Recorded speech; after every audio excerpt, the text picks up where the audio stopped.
Kopi Idaman Podcast. Nyaman kopinya, pintar orangnya.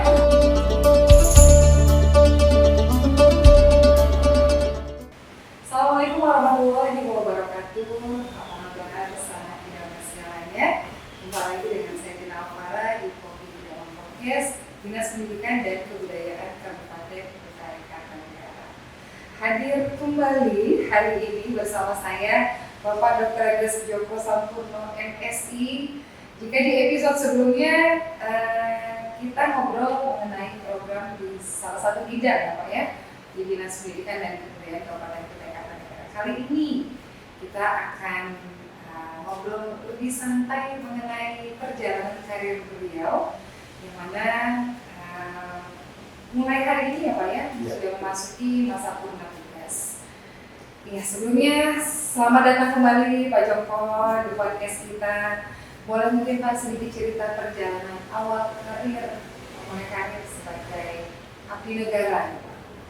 Terima kasih Mbak Tina. Karena perjalanan karir saya di Kartanegara dimulai tahun 1993. Pada waktu itu saya melamar menjadi tenaga pendidik di Universitas Kartanegara di Kartanegara. Kemudian saya di-SK-kan pada tanggal 1 September 1993 sebagai dosen. Kemudian di samping saya sebagai dosen, karena Nikata pada waktu itu di bawah naungan Yayasan Pendidikan Kutai, maka untuk mengisi sebelum mengajar di Unikarta, saya mengajar di SMA, IPK dan SMEA IPK pada waktu itu. Karena pada tahun 1993 itu Unikarta jadwal perkuliahannya sore dan malam, jadi belum ada jam pagi ya. Karena sebagian besar mahasiswa Unikarta itu adalah pegawai. Pegawai ya. Pegawai di lingkungan pemerintah Kabupaten Kutai pada waktu itu. Belum Kutai Kartanegara. Oh, Kutai. Ya, masih di Kabupaten Kutai yang meliputi sampai Kuntang, Sanaka. Ya dulu dari 2 Kutai gitu ya, Pak ya. Itu di tahun 93. Ya. Kemudian kurang lebih 8 tahun 2 bulan, maka saya mengikuti tes CPNS di Kabupaten Kutai Kartanegara dari tanggal kampus pada tahun 2021 dan diangkat sebagai CPNS mulai 1 Desember 2021. Desember 2001. Ya. Itu bertugas di mana Pak? Ya, pada waktu Bupati Bapak Salkani AR, sekaligus beliau sebagai Rektor Universitas Kutai Kartanegara. Jadi CPNS yang lulus tes di pemerintah Kabupaten Kutai Kartanegara diperlukan untuk mengajar atau menjadi tenaga administrasi di Universitas Kutai Kartanegara. Nah, setelah itu ada aturan bahwa pegawai-pegawai ini harus kembali ke pemerintah daerah. Maka pada tahun 2011 saya kembali ke induk organisasinya, yaitu ke Dinas Pendidikan dan Kebudayaan Kabupaten Kutai Kartanegara. Jadi di 93 kalau pagi itu aktivitasnya mengajar di SMK SMA IPK ya Pak ya? SMEA. Oke. Sorenya dan malam jadi dosen. Akhirnya lulus CPNS di 2001. Saat itu masih diperbantukan juga di Unikarta. 2011 masuk di Dinas Pendidikan. Baik. Kemudian tahun 2014 BKD atau BKD ya, BKPSDM itu menyelenggarakan seleksi untuk ujian suara. Ya, jadi pada tahun 2014 ikut seleksi, alhamdulillah lulus masuk 5 besar. Nah, kemudian akhirnya pindah ke BKPSDM untuk mengikuti tingkat calon ujian suara. Jadi mengikuti calon ujian suara, kemudian pada tahun 2015 itu mengikuti tingkat dan seleksi calon ujian suara di BPSDM Mendagri Kalibata. Sekitar hampir 2 bulan baru dilanjutkan dengan setelah selesai dan lulus dilanjutkan pengusulan PAK, pendanaan angkat kredit kelar. Setelah keluar itu maka setelah paknya keluar dari jalan diusulkan oleh BPSDM ke Pak Bupati untuk ditetapkan sebagai asmara. Kemudian sejak 2017 ya, 2017 itu kurang lebih sampai 2019 itu menjadi Widya Asmara. Dalam jangka waktu itu ternyata ada perubahan Permendagri bahwa kabupaten kota tidak boleh menyelenggarakan pengembangan SDM. Jadi otomatis Widya Asmara ditiadakan. Nah, karena kebijakan Permendagri tersebut maka distrukturkan, ya, menjadi struktural di BKPSDM sebagai Kasubdit Pangkatan sampai dengan mulai Januari 2019 sampai dengan September 2021. Nah, sejak September 2021 sampai sekarang itu menjadi kepala bidang guru dan tenaga pendidikan. Kemudian berubah menjadi nomenklatur menjadi bidang kurikulum, pengembangan bahasa, pendidikan pendidikan, dan tenaga pendidikan.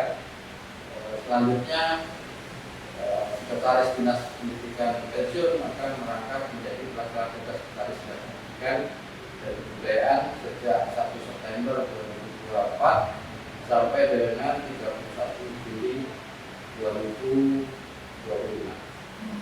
Panjang, Pak.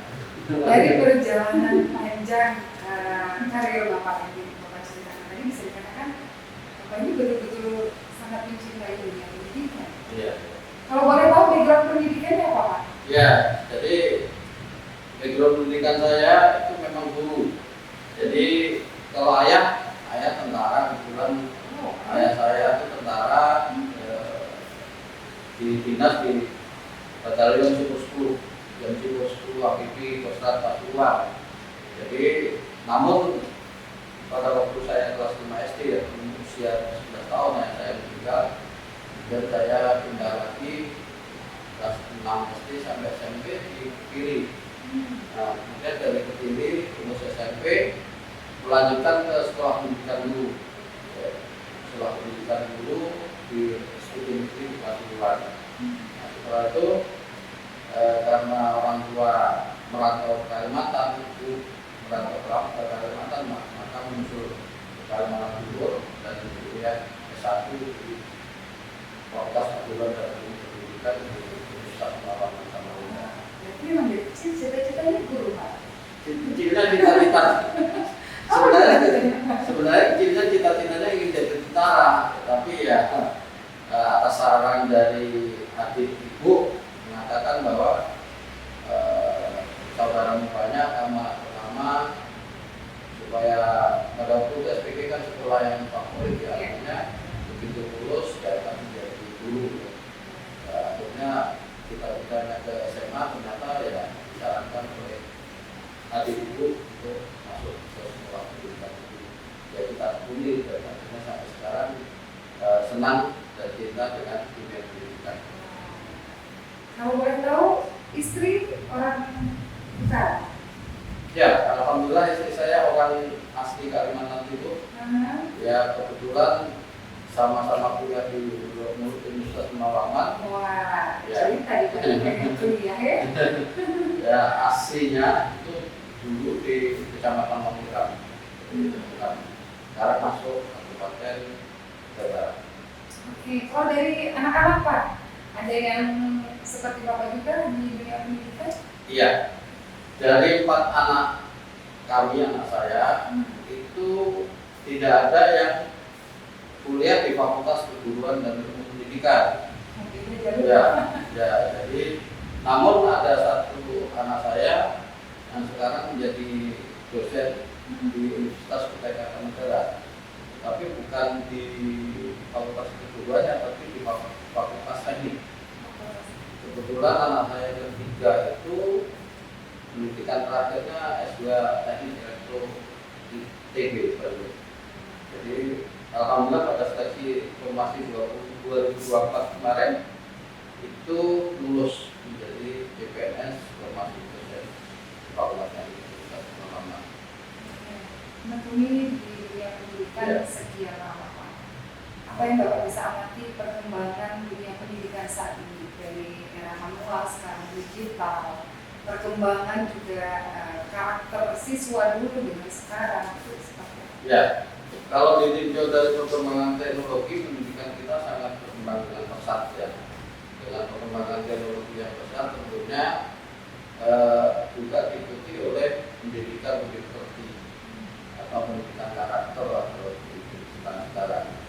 Jadi beda kalau dulu kita ibaratnya pendidikan sepertinya itu apa namanya sangat-sangat melekat dengan pendidikan sehari-hari di sekolah maupun di rumah. Tapi sekarang karena perkembangan digital atau teknologi kadang-kadang pendidikan seperti ini kurang terperhatikan, apalagi dengan adanya perkembangan berbagai macam kurikulum yang kadang-kadang tidak hanya mereka diperhatikan, tetapi kadang-kadang teknologinya yang diutamakan. Karena itu, kalau menurut saya dari 93 saya mengajar di UTK Negara, tentunya terjadi perbedaan-perbedaan.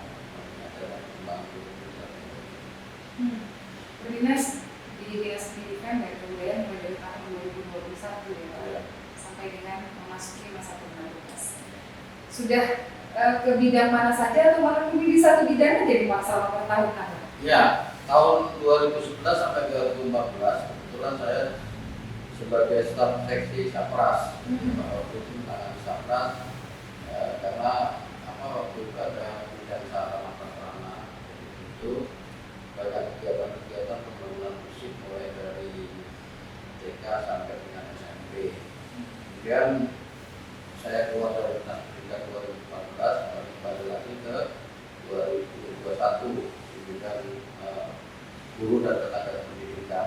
Jadi dan 11 bulan terakhir itu merangkap di sekretariat. Perjalanan menekuni dunia pendidikan khususnya bidang di Dinas Pendidikan dan Kebudayaan pastinya di perjalanannya ada kendala-kendala ya Pak. Tapi apa ada satu hal atau kendala khusus yang pernah Bapak rasakan dari walaupun itu sudah ada solusinya, nah saat itu kendala apa dan bagaimana Bapak bisa mengkomunikasikan? Ya, kendala itu sebenarnya sering terjadi komunikasi ya, terutama di komunikasi. Jadi kita di Dinas Pendidikan itu kalau saya lihat kan sudah sebenarnya masing-masing bidang kan punya tugas dan fungsi masing-masing. Namun di kenyataan kadang-kadang kita ketahui bahwa letak geografis kita kan luas ya. Kadang-kadang informasi atau hal-hal yang baru itu kurang cepat atau kurang cepat ditanggapi atau direspon oleh sekolah-sekolah yang jarak dan atau kurang adanya alat komunikasi. Jadi ini salah satu kendala sehingga kadang-kadang informasi itu lebih lambat ya, lebih lambat nyampainya karena keadaan kita kurang bisa dalam komunikasi. Menjabat dua jabatan dengan pelaksana tugas sekretaris. Gimana Pak? Bapak melihat sekretaris sih pastinya lebih luas lagi ya Pak ya. Selain membawahi UTL juga berat, secara umum kepegawaiannya dengan jumlah guru yang sangat banyak, tenaga pendidikan yang sangat banyak di UTK Negara. Apa yang Bapak bisa sampaikan dan Bapak lihat perhatian dari pemerintah UTK Negara terhadap tenaga pendidik? Iya. Kalau perhatian pemerintah Kabupaten Negara terhadap pendidik saya kira sangat terperhatikan, apalagi khususnya di bidang kesejahteraan. Jadi pemerintah daerah memperhatikan tunjangan bagi guru-guru baik dari sekarang dua kecamatan ya, kecamatan. Jadi pekerjaan kesejahteraan PPP itu disesuaikan dengan jauh kita, kemudian juga ada perbedaannya ya, karena mereka kan jarak itu kan sampai ke ibu kota Tunggal itu kan beda-beda, Pak. Perlu biaya, perlu waktu, ya, perlu pengorbanan lainnya, sehingga pemerintah memberikan apresiasi itu sesuai dengan letak atau jalan mereka ke ibu kota. Samping itu juga disesuaikan dengan juga jabatannya, ya, jabatan gurunya. Guru hari pertama ya, guru hari pertama, guru hari muda, guru hari madya, kemudian guru utama belum ada. Jadi guru kita itu paling tinggi golongannya 4C. Jadi kalau diberikan sesuai dengan jabatannya, tentunya untuk mendorong, untuk memotivasi guru-guru di samping berprofesi sebagai guru secara profesional juga dia harus meningkatkan karirnya, ya, karirnya dari guru yang pertama, guru muda sampai Tapi guru itu jabatan fungsional kan ya? Iya. Setiap 2 tahun berarti naik ini ya? Kalau dulu ya, Oh, kalau dulu ya, kalau sekarang disesuaikan dengan SKP per tahunnya, ya. Jadi sekarang tidak ada lagi guru yang naik pangkat 2 tahun, karena apa namanya, angka kreditnya itu tidak sama apabila guru dari guru hari pertama ke 3A ke 3B itu tidak sama. Oh, beda-beda. Beda-beda. Ada target angka kreditnya yang Nah. harus dicapai. Jadi nggak mesti harus 2 tahun, Nah. bisa lebih ya Pak Ya. ya? Di samping itu sekarang ada untuk ujian kenaikan jenjang, Mbak Tina. Jadi ujian kenaikan jenjang itu misalnya begini, guru yang golongan atau jabatannya dari guru ahli pertama ke ahli muda, ya. Ahli pertama itu ada dua golongan, Mbak Tina. Ahli pertama itu golongan 3A dan golongan 3B. Nah, kemudian dia akan naik menjadi guru ahli muda. Ahli muda itu dari 3C dan 3D. Nanti guru ahli madya 4A. Jadi dari guru ahli pertama yang 3B itu mau ke guru ahli muda 3C itu kan naik jenjang dari ahli pertama ke ahli muda. Itu ada UKOM, uji kompetensi kenaikan jenjang. Makanya itu harus lulus dulu. Kalau paknya memenuhi syarat tetapi uji komnya tidak lulus, tidak bisa diusahakan. Semakin berkompetisi. Iya, semakin kompetisinya luar biasa memang tantangannya ya Pak ya. Ya. Oke, memasuki masa purna tugas Pak, apa ya, sudah ada rencana-rencana dari Bapak dan keluarga? Iya. Jadi kalau pernah tugas tentunya ya ada kurang dan lebihnya. Tapi kita siapkan bahwa syukurnya kalau sudah purna lebih banyak waktu untuk keluarga. Ya pada sebelum purna pada waktu kita dinas, ya. Kemudian purna tentunya waktu banyak untuk keluarga. Kemudian juga saya akan kembali lagi. Kembali kemana Pak? Akan kembali ke habitat semula, yaitu sebagai pengajar. Wow, Oke. sebesar itu ya Pak rasa cintanya dengan Iya. pendidikan. Jadi saya sudah mempersiapkan diri akan mengajar lagi khususnya di SMA. Kalau dikata nanti melihat perkembangan selanjutnya. Karena secara fungsional saya di Unikata juga mempunyai jabatan fungsional. Dari fungsional dosen. Iya. Karena dosen itu ada 4 juga jabatannya, Mbak Tina. Ada dosen asisten ahli, ada dosen jabatan rektor, ada rektor kepala, dan guru besar. Nah, kebetulan saya pada Sudah di jenjang yang mana? rektor madya. Rektor madya itu kalau dulu ya guru madya. Jadi sejak tahun 2007 saya sudah memiliki jabatan fungsional rektor madya 4A. Ada kreditnya 500 lebih. Gitu. Kalau di SMA ya kebetulan saya juga diberikan semangat dari SMA ya tidak lagi lah. Ngajarnya mata pelajaran apa sih Pak? Sesuai dengan basic saya, S1 saya mata pelajaran pendidikan Pancasila. PPKN. Iya. Ya kalau zaman saya dulu PMP, Ya, Budi Pekerti, ada gitu ya Pak ya, zaman dulu ya. Sekarang PPKN. Oke. Kalau dulu waktu suara. Itu ngajar apa? Budaya suara pada waktu itu saya mengajar nasionalisme. Warga negara Ya, ya. ya. Karena di situ waktu laksan Iya. Latsar itu dari beberapa mata diklat, Iya. diklat itu disuruh memilih. Jadi spesialisasinya apa? Jadi ada lagi selain ada diklat calon budaya suaranya, ada TOT-nya lagi. Untuk spesialisasi Untuk spesialisasi mata diklat. mata diklat Ya. ya bahasanya. Ya. Oh, Ya. luar biasa. Jadi itu. Ya. Untuk anak-anak Pak sudah ada yang udah punya cucu? Alhamdulillah dari 4 anak saya yang 3 sudah menikah. 3 sudah Dua menikah. menikah Hmm. dan 2 sudah cucu. Punya sudah 2. Ada di sini atau di luar? Dua-duanya jauh. Oh, sudah Yang satu di Jawa. Nah, Yang satu cucu dari anak pertama itu mengikuti suaminya di Jombang. Jadi tinggal di Jombang, Kabupaten Jombang, Kecamatan Jombang. ini umumnya momen-momen tertentu lebaran, Ya. liburan, Ya. gitu ya Pak ya. Ya. Ya, jadi akhirnya memutuskan untuk mengabdikan diri lagi dan mengisi waktu juga mentransfer ilmu juga Ya. ya Pak ya di dunia pendidikan.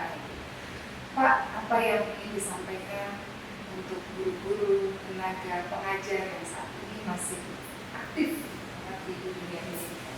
Ya, kami berharap guru-guru yang mengambil UKA tetap semangat. Artinya begini, bahwa UKA ini sudah membutuhkan yang terbaik kepada guru-guru. Tentunya kami harapkan juga diikuti dengan kompetensi, kemampuan yang bisa ditingkatkan di tingkat kabupaten Jakarta Utara. Sehingga apa yang diharapkan atau sesuai dengan misi dan visinya Pak Bupati itu bisa tercapai. Salah satunya adalah yang harus dilakukan dulu adalah meningkatkan kompetensinya, kemudian meningkatkan kualitas belajar mengajar di peserta didiknya juga meningkat. Insya Allah kualitas pendidikan di Kabupaten Jakarta Utara bisa meningkat. Siap. Ini sebelum kita masuk di akhir sesi kita closing statement Pak. Ini lagi beberapa hari ini saya lihat mulai buka pendaftaran beasiswa. Iya. Ya Pak ya. Mungkin bisa disampaikan ke viewers kita itu beasiswanya untuk siswa pelajar atau untuk guru seperti itu. Ya, terima kasih Mbak. Ini masa-masa ini sudah dilaksanakan pendaftaran, baik beasiswa untuk peserta didik atau murid maupun beasiswa bagi guru.